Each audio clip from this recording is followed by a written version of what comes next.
I'm Sharia. I'm Pranav. This is the SemiWoke podcast. Yes. It's a special podcast where Sharia, a queer woman of color, teaches me, a cis male, one woke concept a week in an effort to turn me gay. Nope. No. Okay. Shifting the goalposts yet again. Shifting the gay posts yet again. Now you can't, it's not enough for you to turn gay. You have to become the silicone that makes Jessica Wilde's breastplate.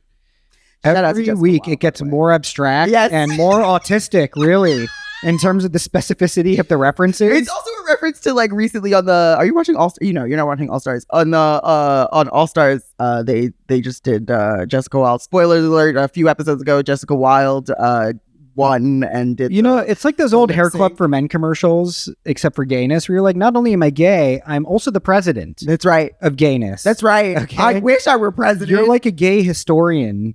Every week you bring in a new reference where I'm just like, yeah, all right. I'm like a gay historian, but only for history that doesn't matter. Well, it does matter. That's what this podcast is about. Wait, let me just shout out Jessica Wilde for an amazing performance of Kim Petras' Coconuts with the breastplate. It was an excellent use of breastplates.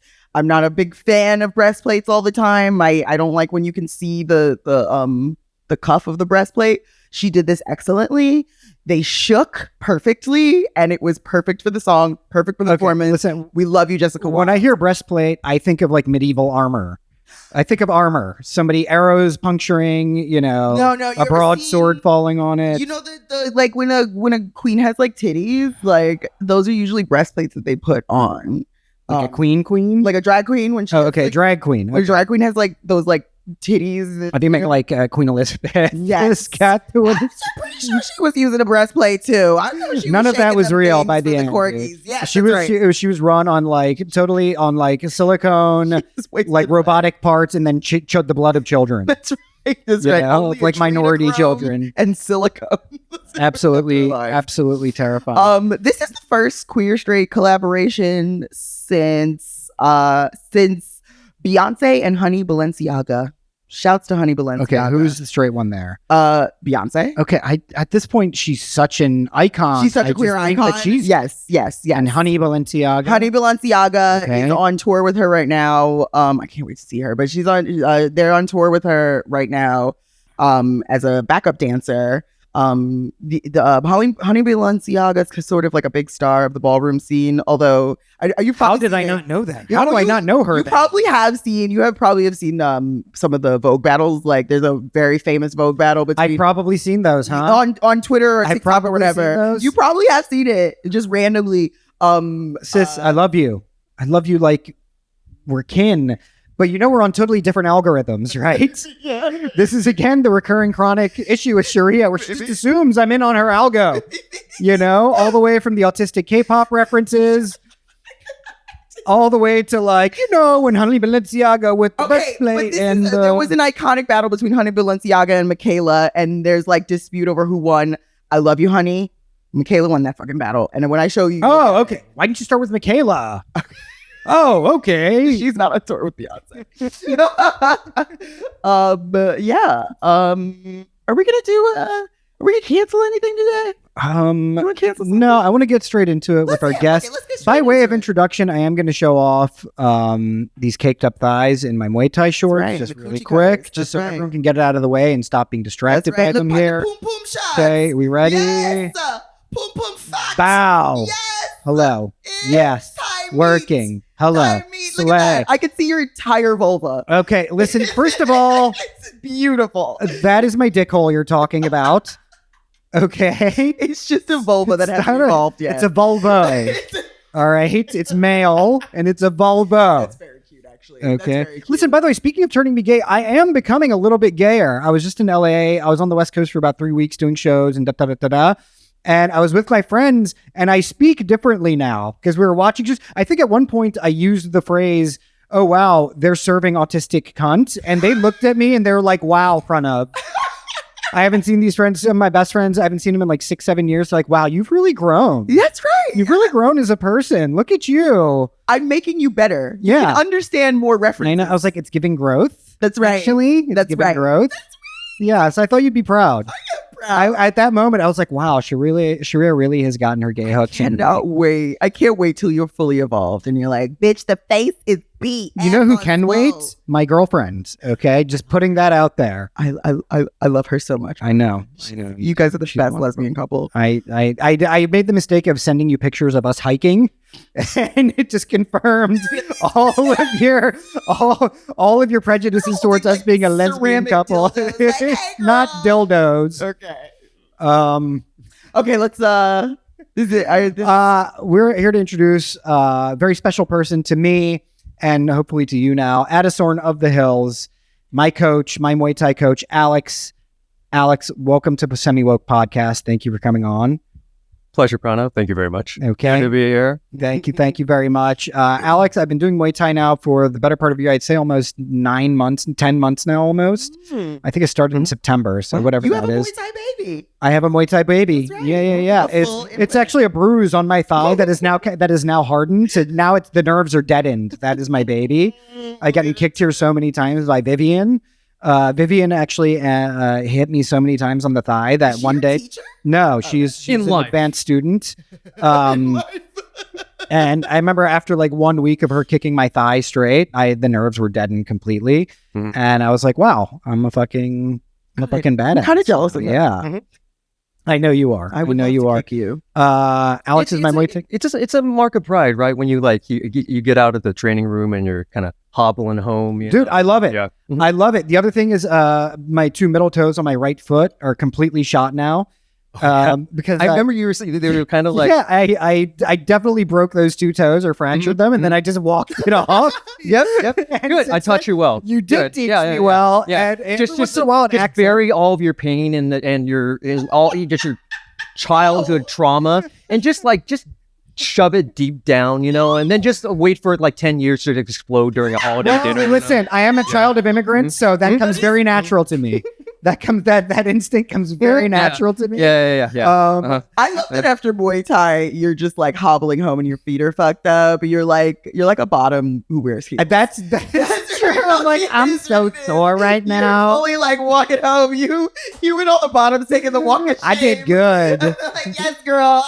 It's not. Next time, I'm not going to deny that. Alex has a coaching practice called Muay Thai. Big Bear Muay Thai. It's incredible. It is a wonderful space. I've done martial arts, here and there on and off since I was like a teenager. And you always go to gyms and the culture there is usually one of douchiness. Yeah. Right? It's a very douchey place. Everybody here knows now my iconic gay tie joke. Now it is not a strictly queer Muay Thai place, but it's a very queer friendly. I'm in there, Sharia. I'm not gay yet. Straight guy like you are when you hang out with me. He's a work in progress. I'm a work in progress, and the shorts are getting shorter and shorter.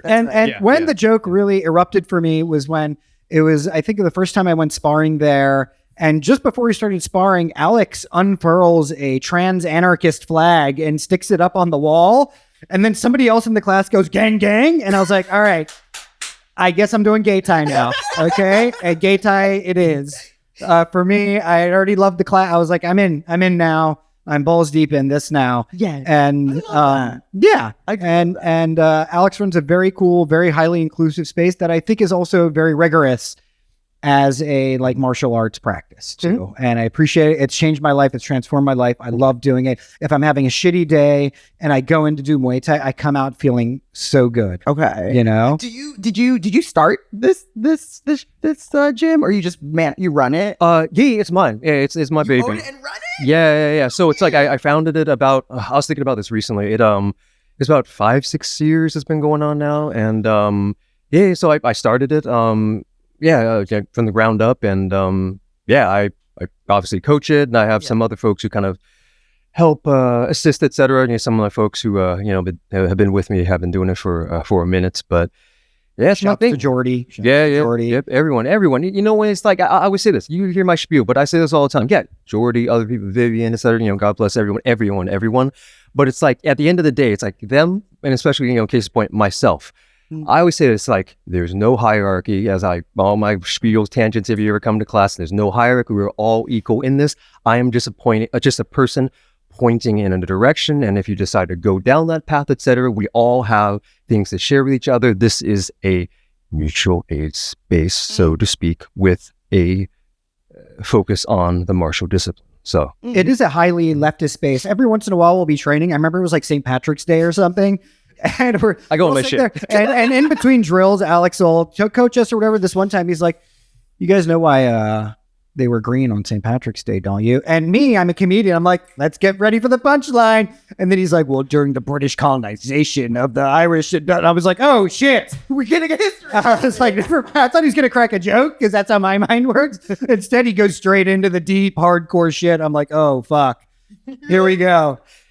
And then I'm like, and then of course the way they always segue, as is my fashion, is I'm this deep water stuff, like why can't we wear green on why do we wear green on St. Patrick's Day? Because green of like the many colors and indigenous regalia and language that they spoke was outlawed, and if they were caught speaking the language or they're wearing green, they were fucking executed. So that is why you wear green on St. Patrick's Day, is to honor and show solidarity with an oppressed people, like fighting against their oppressive government. And anyway, as you can imagine, on my space, I'm like, I said that. I'm like, so anyway, jab cross hook back to then the because that's how I segue. And the other thing is that day we always have music on during the class. I think that day he played like Irish labor folk tunes, no, like Marxist IRA. folk tunes. IRA. Yeah, I have a whole.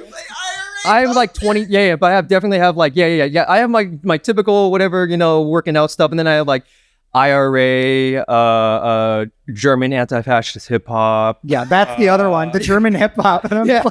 Yeah, like what's his like? It's German anti-fascist or German anti-fascist hip hop. Just go with it. Yeah. Honestly, to the beat. I think Alex is the one that's brainwashing you more than I am. I listen. It's definitely Listen, my leftist bona fides are already intact when I came in there. You're definitely brainwashing, pinkwashing me into being gay. But it's a very cool space. It does, weird land acknowledgement. This used to be a CBS or whatever, style. It's very intense. It's very fun. It's a great space. I love doing it. Now, Sharia, you're always trying to discourage me from doing Muay Thai. I am. But wait, before we get into it, I want to know the story. Why did you start your own jam? Why are you making it a queer mutual aid space? Making it a, leftist Muay Thai jam? Yeah, thank you. So, potentially heady question, obviously. So where do I start? So I mean, back in the day, I started martial arts training back in the day. Sorry, dry throat. I rode my bike. Excuse me. We don't do shit for our guests. We really don't. I offered him water and dried mango. Okay? I know, it's the dried mangoes. It's the dried mangoes, so you're poisoning him, actually. We're terrible. We're never gonna get. I got it. Back on track. So thank you. Oh, just don't mind me. Okay, so like I was saying, it was started as you could imagine, when I was a teenager, various martial arts, etc. Probably first one was Taekwondo. But then Taekwondo. Then eventually Muay Thai, and then also my dad also was a wrestling coach in high school as well, so I also kind of got that look as well. So just in general, Muay Thai, grappling, like I grew up, as such, doing various sports, that martial art, bent, grappling, striking, and then also as well, just like in my formative years, doing sports, etc., martial arts, and then also I was very active. I don't know, it sounds cunty saying, but like in the art world, but no, I was very engaged in arts, as well. Yes. Yeah, so it was always like, so school for me was very like, it was like school, and then like it'd be like drama club, and then like Taekwondo, wrestling practice, or whatever. So that was always kind of my thing. So, as you can imagine, like, after primary school, then going to college, I majored in, art and acting, did that thing, but always, as you could imagine, like I said, always with that blend.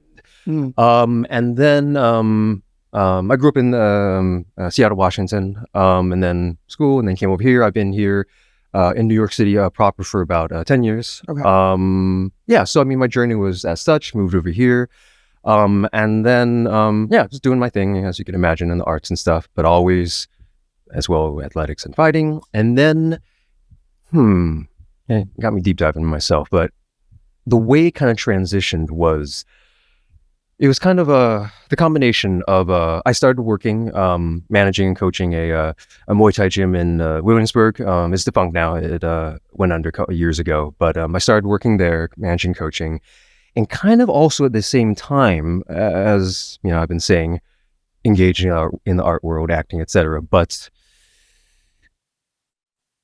with me getting more focused in the training, coaching side, and then also at the same time, as you could probably imagine,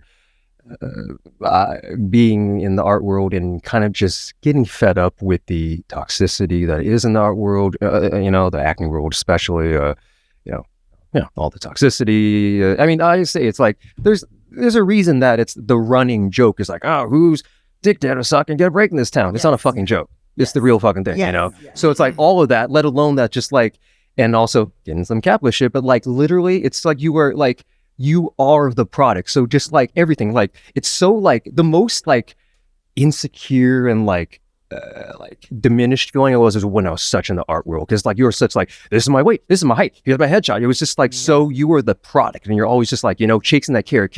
And it like, well, yeah, you've reduced yourself to a commodity and eliminated all your humanity, So that's why I was like, and I still engage in some passion projects, etc. now from time to time, but my main focus though diverted from that and went into the fight world because of that separation, but then also just as well as you just as you maybe are perceiving as I'm laying down, what's important to me is engaging, influencing, elevating, helping people in the community. And I felt also that, the most material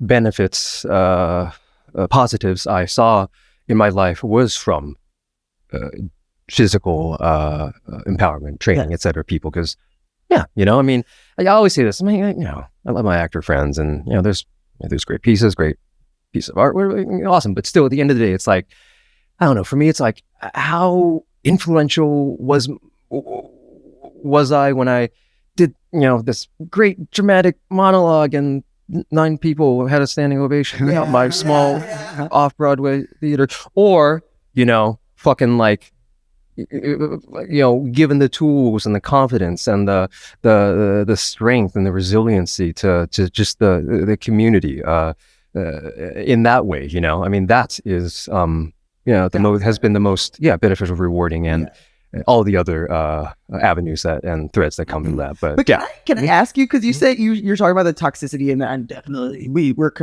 know there's toxicity, entertainment in the art world. But did you not find that toxicity in like mainstream Muay Thai or combat sports at all? Most definitely. Okay. So that is also where I've had to, I don't know, do the mental, I don't know, say mental gymnastics, but mentally kind of sussing out how I'm going to engage in the space with my morals and values, always, in the fore, So yeah, exactly. Case in point, as I said, in the art world, the acting world, entertainment world, shit.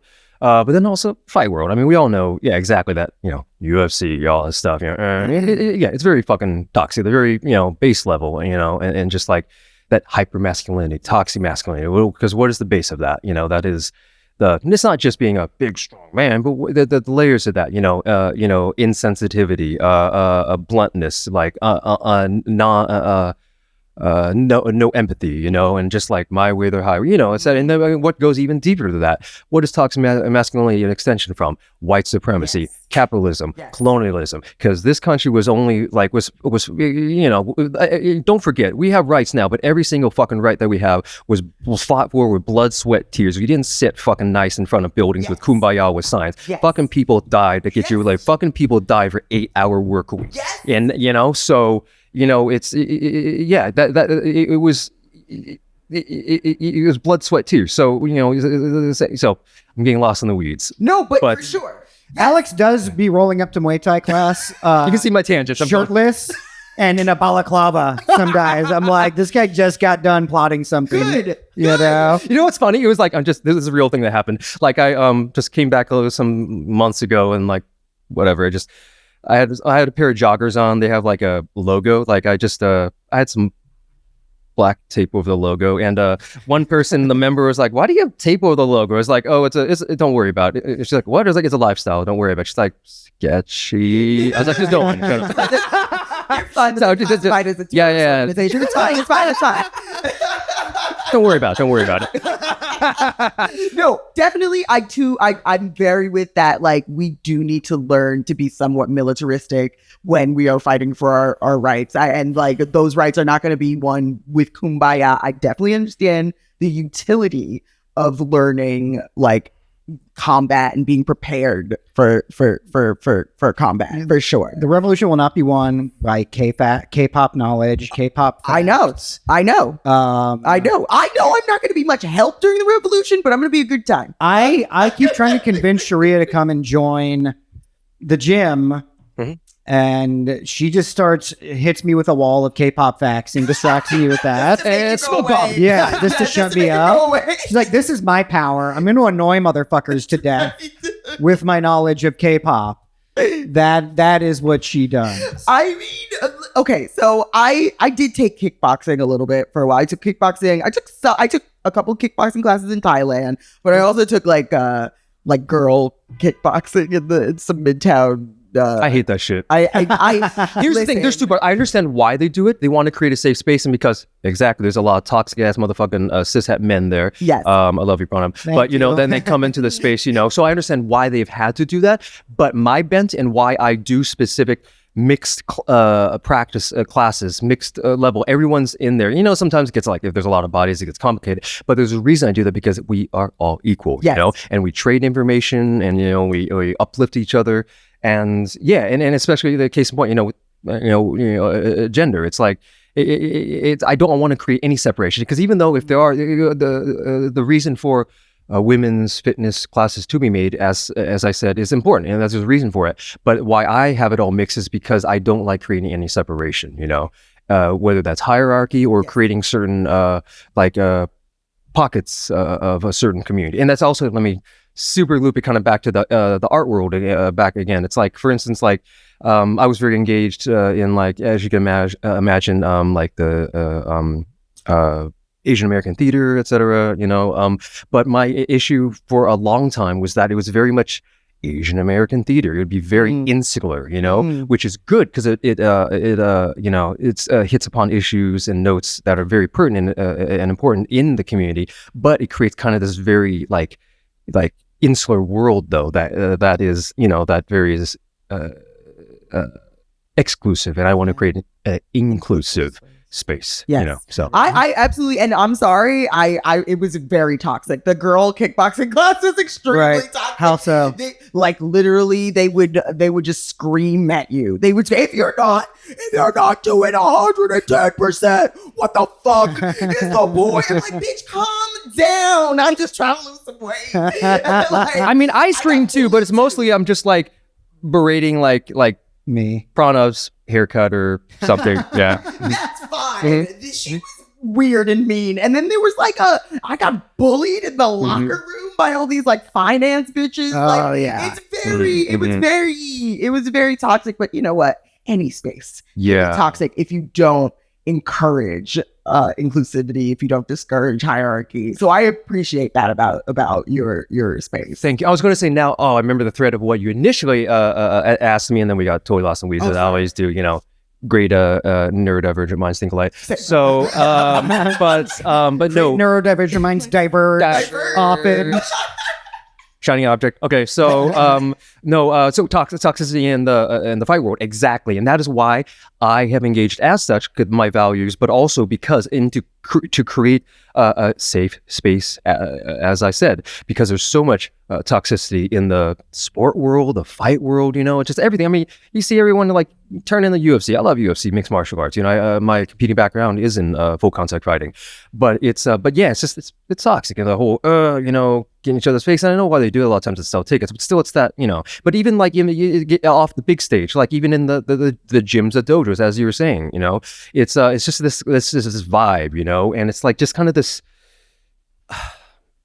I'm a big strong person, yes. and I and the next level to that, the toxicity is I since I'm big and strong, then I have a bit of some power over you, you know, and then like, you just it's just, and it's very implicit. A lot of as a lot of aggressions is implicit, where it's like they're not going to go outright explicitly, in your face or whatever, but it's like maybe they like just kind of are like belittling or diminishing you as you're training, or as as you said, just like, or just getting super aggro, like try harder, like yeah I am, because everyone has their skill sets, their fitness level, etc. And they're like, I always say I don't know if you ever overhear me when I'm giving the spiel to new people who come in. As always, it's important to me to lay the theory and the foundation for new people who come in. But I always start them like, yo, are you lefty or righty? And like I always say, okay, so here's the skills and stuff, and like this is what I've found has worked for me, for my unique autonomy, my physicality, and as long as you have the theory and the foundation, find what works for you, for your unique physicality and mindset, and et cetera, and we build from there. I always say that because I always proceed from a place of inclusivity. So well, I love working out at Big Bear because for me there's like a good combination of things. Like I've worked out at other fighting gyms and stuff before, and the people are like hyper mask chodes, toxic mask chodes, where they just want to fuck somebody up, you know what I mean? They want to take out a bad day on somebody, and it's much more about competition. I like Big Bear because it's really more about cooperation. Everybody is there. Everyone's learning from each other. We're learning under your guidance usually. You're pointing the way for us. Yet at the same time, it ain't no pussy shit either, right? And that like we spar a lot. We dive right into sparring in the class. I love that. I love that it's very practically based too. Where like we get straight into drilling, and when it does come to getting tired, Alex won't berate you. All Alex will say if he sees you sucking wind and trying to slow down at the end of a drilling session, he'll just be like, cardio's a weapon. Cardio's a weapon, guys. Cardio's a weapon. I'm like, okay. And then I'll just fucking push it harder. And my cardio has gotten a lot better as a result. No, I can tell. It's like an Asian auntie encouragement. That's like... Sort of. It's less toxic than Asian auntie. I would say. Yeah. Take a break from piano. Yeah. We have terrible posture. Yeah. That's right. But it's good because Where are my grandchildren? I am learning to fuck people up, and it's really fun. It's super fun to spar. I learn a ton. And at the same time, what? Okay, let's get into it though. But it's all done in a spirit of cooperation. Everybody's very friendly. I never at any moment, even in the most grueling sparring sessions with somebody who's way better than me or something, do I ever feel like this guy's a dickhead. No, of course.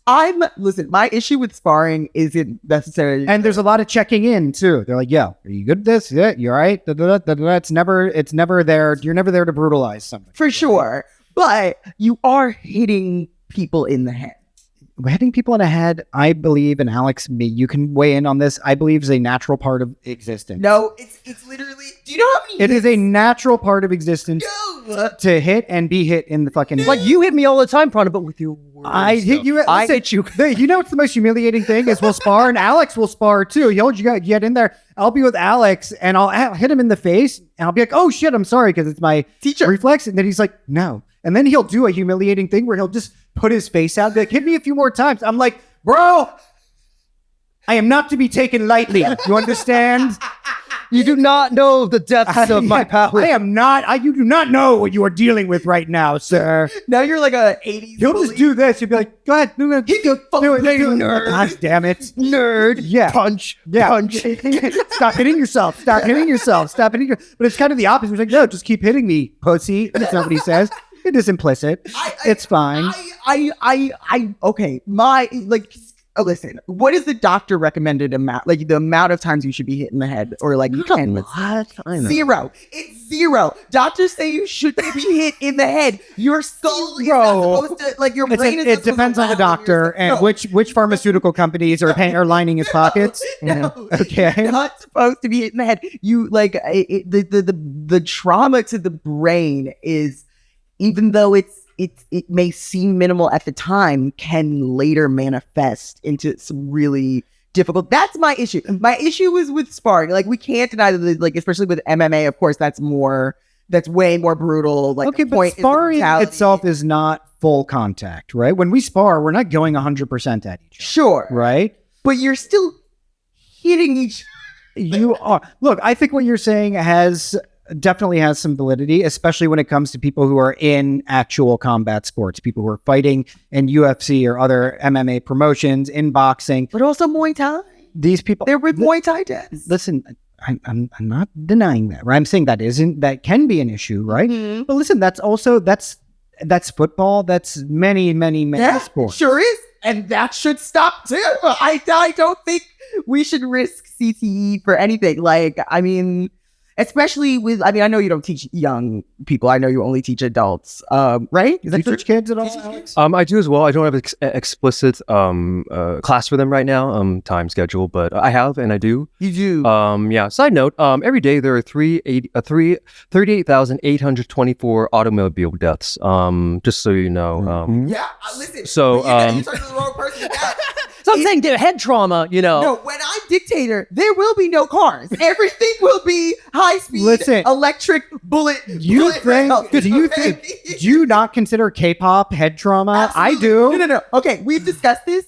My MMA is K-pop. Okay. I definitely, there have been deaths from K-pop. Listen. K-pop, it destroys lives. I will admit, I also seek entertainment. Fucking people up is a natural part of life, and getting fucked up is a natural part of existence. My issue is like, okay, I mean, first of all, please don't hurt my oppa. Please. Hurt me, Alex. No, Hurt me. he Do it. thinks he's Call me trash. Spit in my mouth and call me trash, sensei. That's fine. I'm okay with that. That's for the advanced classes. Oh yeah. I'm okay with that. Spit in his Mouth spitting. Spank him. Fuck him with a strap on. All that is fine. Just don't hurt his smushy brain. His brain's smushy. It's smushed enough. It's just I mean, a boy. He's just a baby. Please. What is your, Alex, if I want to pivot a little bit, what is your favorite fight promotion? Fight promotion? Fight. Like, UFC is one, right? Yeah, Ultimate like Fighting companies. Championship. Oh, the company. NFL and yeah. Then there's one fight Companies. promotion. Yeah. Oh, there's others besides Pride fighting. UFC. Yeah. In my opinion, here's what I'll say.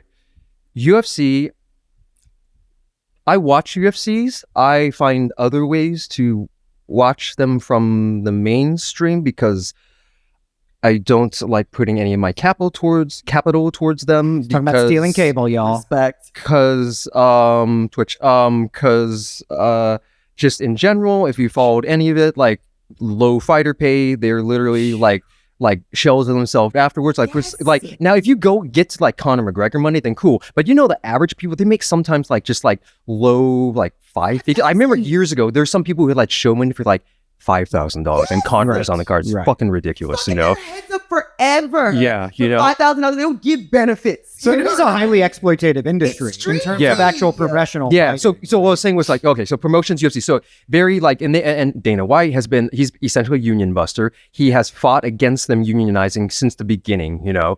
And then et cetera, just like all the fuckery that, you know, is in sports, fight world, et cetera. So my number 2 promotion that I like is ONE FC. ONE FC is the biggest Asian promotion. Yes. That's globally, I think, the biggest one, isn't it? Yeah, it's actually bigger than UFC because they're global. Yeah. It's not just kind of North America, but you And know, they have very exciting fights. they have they have 4-ounce glove Muay Thai. Right. What does that mean? So regular Muay Thai is in like the more like bigger gloves, you know, on the like depending on the promotion, 10 the competing, you know, 8-10 ounce, you know, the pillow gloves that I say. Yeah. The 4-ounce gloves are like the UFC MMA ones. So think a ONE FC does MMA glove Muay Thai. I fucking love that shit. That you will not love that shit. That means more probably CTE will. potentially, but it is. Yeah. But anyway, so I like ONE FC just in general. They also allow a few other rules I like like kicks and knees to a grounded opponent. I know you wouldn't like that either, but I like the tools. But as well, it's fighter pay, fighter treatment. One of my only things I have sticking points with them is just kind of how they engage with like their drug testing in the promotion. Like I'm pretty sure I might be speaking out of my ass, but the last time I checked, they just use WADA, which basically, long story short, WADA tests. They do one drug test the day. I'm pretty sure at wins or the day before. That's it. What could happen if they're like, you have one drug test, you know, don't do drugs. That's your drug, you know, there's a lot of fucking fuckery in that. So yeah, as there is in every sport, you know, so that's my one problem is like, there's a lot of fucking blatant cheating in that. So my number 1 promotion I like is Bellator. It's called Bellator. Bellator. It's an American fight promotion, MMA, etc. And I really like them because they're kind of messy and kind of silly sometimes, admittedly. But I like them because of fighter treatment. And they also, if you see, they let their fighters have sponsors. UFC a couple years ago when they made a deal with the Reebok, they nixed all of their fighters' abilities to have sponsors. You ever see the old UFC? They have all these patches because that's how they got their money. That it was through sponsor, and then UFC cut that. So another anti-working class fucking move by Dana White. Is stripping them of the means of production, which is themselves. Yes, and so like disenfranchising and that's why themselves from their bodies. Why also I'm very, very, as I am, besides just how I am, especially because I'm in the fight world, and fucking that is the proletariat, with our fucking hands, and so it's fucking important that we have some kind of protection with the activity and the life that we lead, For sure. But especially when we're talking about UFC, IFC, all those like big things. IFC is the independent film. Yeah. IFC. IFC cinemas. I was like, I know IFC. I know they got the whole channel. You know what I mean? Where's Brad Pierce? They do documentaries. You know what I mean?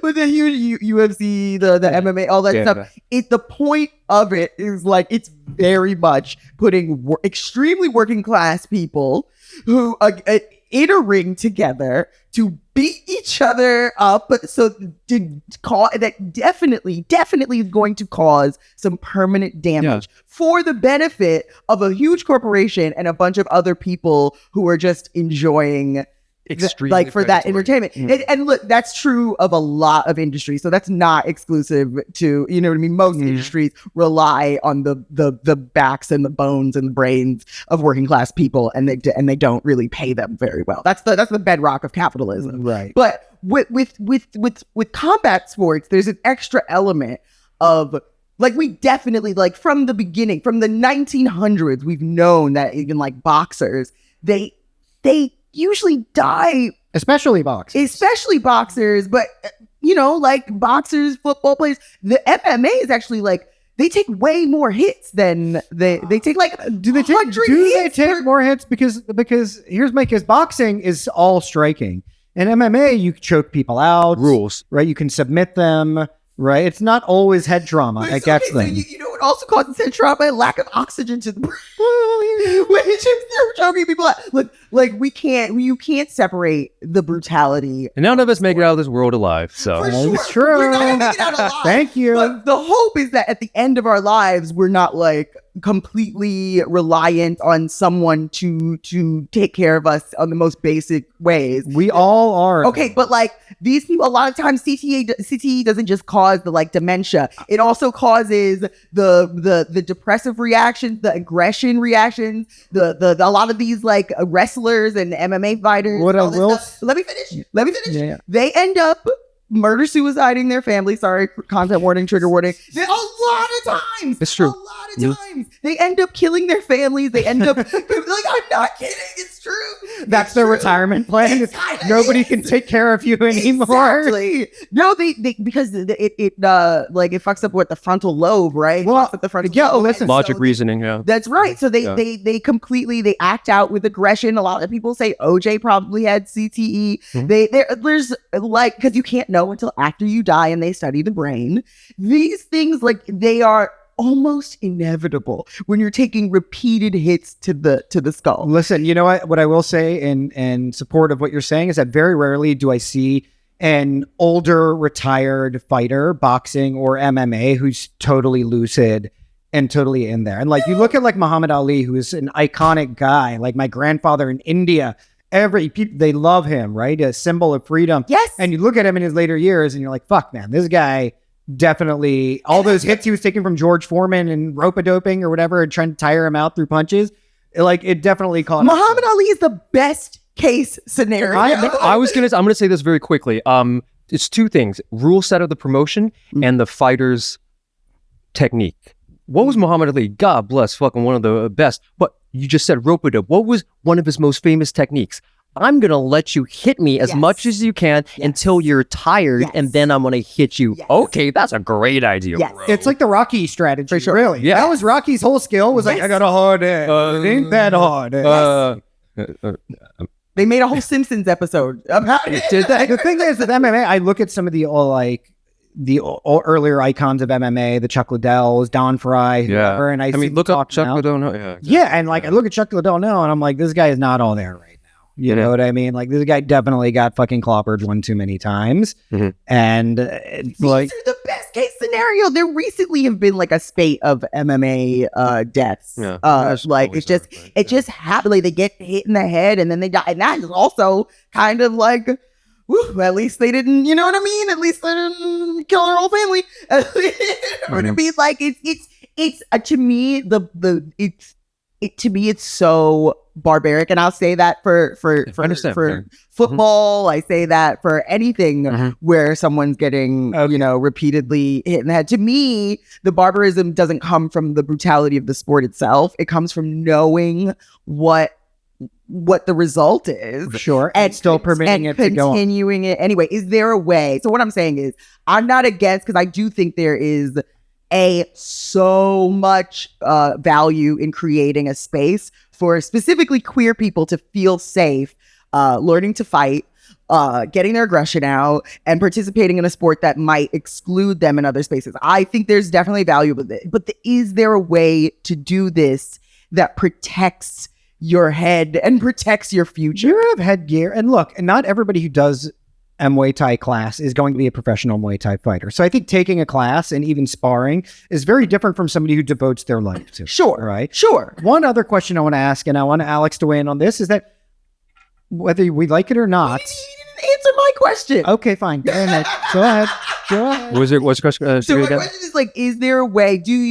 How do you protect the people in your class? How do you keep that in the forefront of your mind? Yes. So I was going to say, when it comes to CTE, two parts again. Like I said, when it comes to when you compete, the promotion, the rule set. So case in point, we see a lot of bad shit in boxing and football. That is due to the rules. Boxing, you get a 10 count. Blah, blah, blah.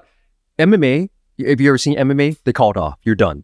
Boxing, you get a 10 count. You could be fucking out on your feet, but if you're like, stand up, you're like, blah, blah, you go again. And that's the thing, or you are out, and then you're out on your feet, and then maybe a second time out. Third, that's where real bad. You literally have brain damage, and they put you back in. And then the same thing happens when you see football. Yes. Boop, go on the sidelines. I'm good, coach. Put me in. Again, it happens. So that's where you get the bad brain traumas. When you get, it happens, but then you got to sit down, ice it, sit out for a few weeks. That's what happens if you get a knock in training. But the sport, as I just said, boom, boom, boom, again, professionally, and then that's where you get the problems. So case in point, that's why I like MMA, because you've seen, it's like if they're TKO or it looks like they're out, they finish it, and it's slap. But it's and then it's done. So that's when it comes to promotion. When it comes to my training, as following up what you asked me. So first of all, when it comes to the sparring aspect, I always okay people. I always make sure, and nothing crazy. I always want people to spar, because it's like I said, if you don't spar and you just come to practice, that's like you running football drills all season, never running a game. You need to put your skills into practice. So as such, but I said, I always okay people first of all, to make sure you have the fundamentals, etc. Good. And then first of all, we in general, we always conduct ourselves, as you have an idea, we conduct ourselves respectfully with each other, with depending on your skill level. So if you're a white belt, we're just flowing. We're just touch. Okay. If you're noticing, touch sparring. And then maybe if you're kind of second level, you kind of put a little, boop, boop, boop. And then maybe get the harder, more experience, or if you're getting ready for a competition, then you can still do a bit of a knock. But also, I always say 50. If you're going hard for me is still like, you're always trying to conduct yourself 50 2/3, and always case by case basis, you and your partner. Like I've been training for a while, so I'm a bit of an asshole. So like certain people that I have been with, and and I'm maybe trying to test myself, or they have, or I have a competition coming up, then you need to get in that used to that mindset and that speed and stuff, but it's not, obviously, as you know, it's not to be an asshole, and it's always within certain parameters, etc. Like, just, I'm getting into minutia, but like, I always say, be always technical with heads. Bodies are fair game. be always technical with heads, and then, like I said, depending on the person, the skill set, we always work with each other. And so like I said, I always okay people, make sure, and I'm always watching people when sparring. When it comes to the main training as well, it's if you know what I'm talking about, always pad. I'm a big opponent of pad work, and then give take Dutch drills. If you know what I'm talking about, I like as well. What are Dutch drills? It's where kind of gay. Yeah, it's It's just Dutch. It's It's not the same thing. It's just similar. it's European. It's basically it's give take drills with you and your partner with your gloves, and you have shin guards specifically. So you're kind of more taking shots, etc. So it is a knock, but still at the end of the day, it's always, we're not doing it to be a toxic, individual. We're doing, even if you go hard at times, it's to better each other through the struggle. Sure. That's meaning, that's not the purpose. The purpose isn't to brutalize. The purpose is to learn, to be better, to challenge yourself. But in challenging yourself, you might go past your own limits. You might not even be aware. A lot of the time, just what you said, like they take a moment on the sidelines, they take some time. There's somebody there to tell them, you need to take out. No, don't put me back in, coach. You know what I mean? Yeah. But if you maybe don't have an assessment of your limits, if you are feeling that sense of competition, which I know that you encourage, like a more like a safety first protocol, which I it's appreciate. Cooperative. I wouldn't say safety first, but that's how I would describe it. Because it's not like I like his class because actually we get into it. Like we learn in a very practical way, which is what I love. It's not like a bunch of forms and it's all forms. It's like we drill and we do reaction drills, and those are things, and then we spar, and those are things that approximate an actual combat situation. And that's what I love about it. I think one thing I want to put out here is, we've discussed this before, Sharia. I do not think it's possible to create an absolutely zero harm society, no matter what. And so when we live in that kind of environment, to me, it makes sense. It's better to be the one who can defend themselves against that harm or perpetrate it in your own self-defense. For sure. Yes. Harm. There's no such thing as zero harm, but harm reduction. Harm reduction. And harm reduction is, okay, I love being prepared to fight. Listen, look, I'm prepared to fight. I love a hood fight. I've been hit in the head plenty of times in my own home. I'm Jamaican. And I've been in fights. I don't know if I haven't been in fights since my early 20s, but I used to be able to fight, and I understand the bloodlust, and I understand having to be fucking prepared. If somebody got to put hands on you, you always got to be prepared, for sure. We don't live in a zero harm society, but when it comes to, like, you're not fighting because somebody is threatening you. You're sparring, you're sparring and you're practicing, but you are actually getting hit in the head, and it's fucking awesome. It fucking kicks ass. That's great, but like, okay, like I hope you know that when the shit goes down, I'm not wiping your ass. I hope Flower. I can't run this podcast by myself. You gonna be sitting here drooling while I'm trying to fucking. You know I'd be doing that anyway. They're like, we're in front of. We need a wheel in front of the camera. Right. Listen, you flip out every time the fucking dryer goes off or whatever. Listen, swinging at me. I'm not happy. If somebody attacks you, I will step in front of you and do my best to defend you. No, I'm talking about you, bitch. And talking about you. When your head get knocked out by Vivian or whatever. Okay. Who is Vivian? Is she fucking my nigga up? She's not. I spar with Vivian. I love everyone. She fucking him up, ain't she? Yeah, she's my favorite. But no, everyone's terrified of her. She's too.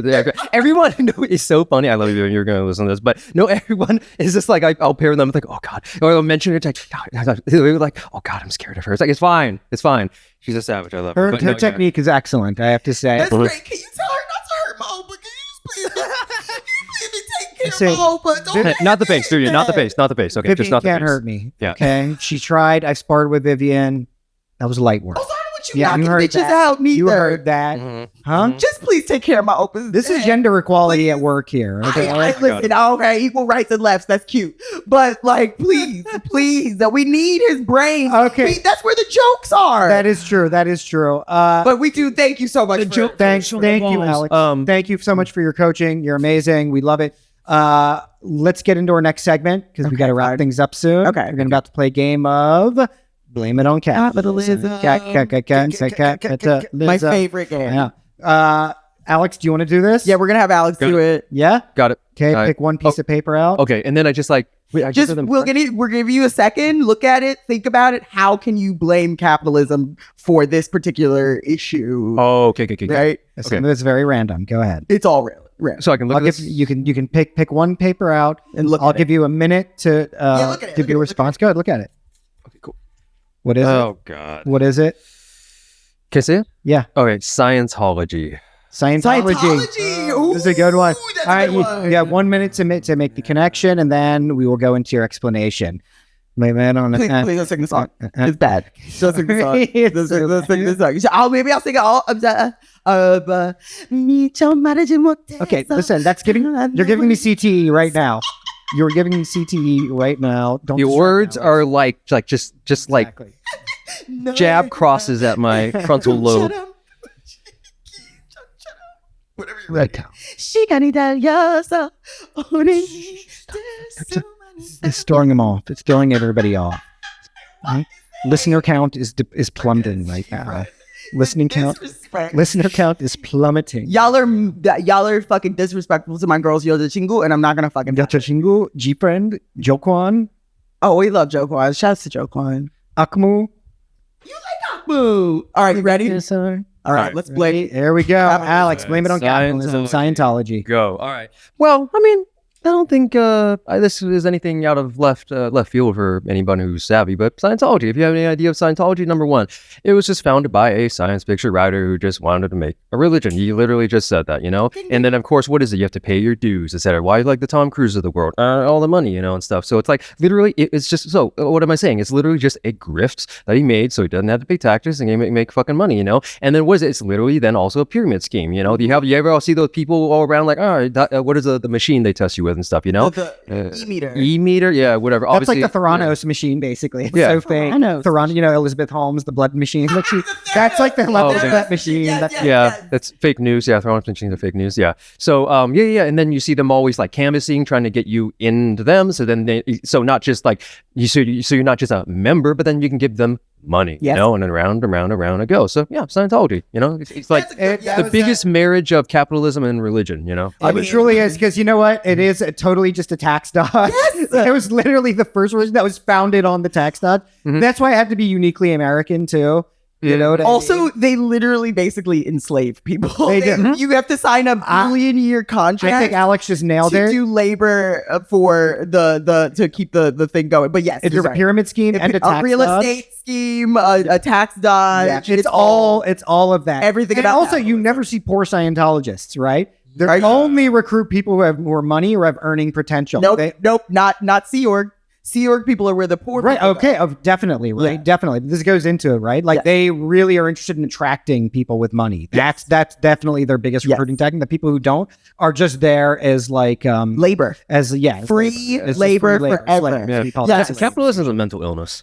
It's- Seriously. Bitch, seriously, Yeah. it really it's all the food comes out the fucking ground. You know, we yeah. don't need to Yeah. have this system. Mhm. We could just eat the food out the ground. Yeah. It's crazy. Being It's broke is a sickness. Yeah. No, it's like, no, literally, I mean, my last little thing, but it's like, literally, it's like, you know, a girl at MIA, you know, what shit was it? She's been hanging out with Candace Owens and shit. I'm just like, are you kidding? And it started with Palestinian fucking, like, liberation, and then you end up fucking with Candace Owens. How the fuck does that happen? Oh, capitalism. You Thank got you. your resources, and now you have upward into a certain tier, and now you're rubbing shoulders with Candace Owens. Doesn't matter where you came from, you ended up here, and now you're part of the right. bourgeoisie. So, Right?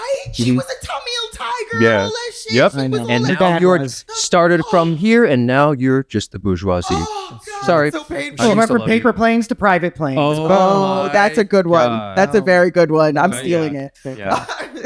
Oh, well, Cheers. Well, Alex, I know you got to go. You got to go, coach. yes, yes. Thank you so much for Thank coming you, on. Alex. Yeah. Practice has changed my life, and I know many other people's lives. It's an amazing place. Thank you. So much for doing it. Everybody, check out Big Bear Muay Thai at Big Bear Muay Thai. What's your Instagram again? Literally, I keep it simple. So just Instagram, literally just put in Big Bear Muay Thai. It'll pop up. I'm the only one. If there's another one pops up, report it. So You don't want your personal? Case by case basis. Okay, that's fine. Big Bear And you Muay do Thai. have a Substack now as well. Yeah, I have a Substack as well. I put my writing. If you understand anything of how I am, kind of put my leftist writing out there. My Substack is Adisorn of the Hills. Adisorn. Is that your last name? Adisorn of the Hills. It's actually my middle name. It's actually my Thai name. So Adisorn of the Hills, because also Thai name, and then I'm part of the Isan people in northern Thailand. Ooh, love Isan Thai food. Too I spicy. love Isan food. Some That's thunder my is my shit. shit. Yeah. Oh my I god. just love your people's culture. I do. It's just I definitely- something- I definitely went over there and gentrified the fuck out of northern Thailand. Yeah. I had a good ass You time. approprited white culture by doing I ate, prayed, and so. loved all of them. Yeah. Yep. All the pumpkin spice. That's right. Thank you, Alex. Alex, Thank you so love much, you. Thank you so much Pleasure. for coming on. Yes. This has been SemiWoke, guys. Thanks for tuning in. Yeah. Please follow us. Leave reviews All over. Yes, you've been giving. We love the reviews. Thank you so much. We've got 5 stars on Spotify. We love the because comments. We love the DMing. We love it it. all. Thank you guys so much. Thank Yes. you. Stay Stay semi-woke. SemiWoke. Peace. Bye.